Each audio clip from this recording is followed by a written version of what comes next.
পশ্চিমবঙ্গ বিশ্ববিদ্যালয় আইন সংশোধনী বিল 2022-কে সম্মতি নয় রাষ্ট্রপতির। রাজ্যের সহায়তাপ্রাপ্ত বিশ্ববিদ্যালয়গুলির উপাচার্যের ক্ষমতা বদলের প্রস্তাব রাজ্যের তরফে। বিলে রাজ্যপালের পরিবর্তে মুখ্যমন্ত্রীকে উপাচার্য করার প্রস্তাব। গুরুত্বপূর্ণ খবর জানাচ্ছি আপনাদেরকে। খালেদ জামাল রয়েছেন টেলিফোন দ্বারা, আমাদের প্রতিনিধি। খালেদ, কি জানতে পারছো বিষয়?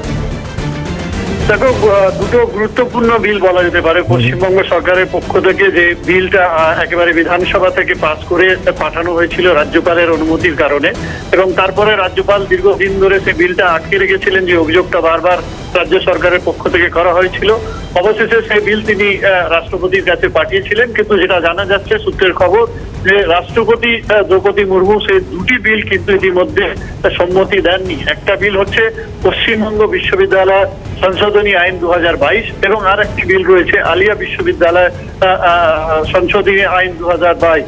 অর্থাৎ এই বিলের যে প্রস্তাবটা ছিল, সেই প্রস্তাবটা ছিল যে রাজ্যপালের পরিবর্তে সেখানে মুখ্যমন্ত্রীকে উপাচার্য করতে হবে। এই প্রস্তাবটা কিন্তু এই দুটো বিলে ছিল, কিন্তু এই দুটোই প্রস্তাব কিন্তু ইতিমধ্যে খারিজ করে দিয়েছেন বলা যেতে পারে, এবং অনুমতি দেননি রাষ্ট্রপতি দ্রৌপদী মুর্মু।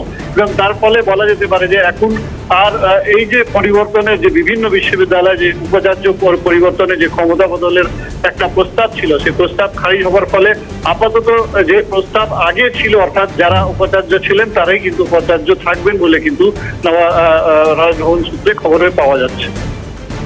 ধন্যবাদ খালিদ। কথা বলছিলেন আমাদের প্রতিনিধি খালিদ জামালের সঙ্গে। গুরুত্বপূর্ণ দুটি বিল এবং সেখানে পশ্চিমবঙ্গ বিশ্ববিদ্যালয় আইন সংশোধনী বিল 2022-কে সম্মতি দিলেন না রাষ্ট্রপতি। আলিয়া বিশ্ববিদ্যালয় সংশোধনী বিল 2022-কে সম্মতি নয় রাষ্ট্রপতির তরফে।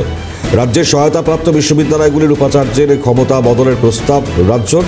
বিলে রাজ্যপালের পরিবর্তে মুখ্যমন্ত্রীকে উপাচার্য করার প্রস্তাব। এদিকে রাজ্যের বিশ্ববিদ্যালয় যেগুলো রয়েছে সেখানে উপাচার্য পদের কোনো পরিবর্তন নয়। রাজ্যের উচ্চশিক্ষায় গুরুত্বপূর্ণ প্রভাব ফেলতে পারত দুই সংশোধনী বিল। রাজ্যের তরফে এমনটাই দাবি।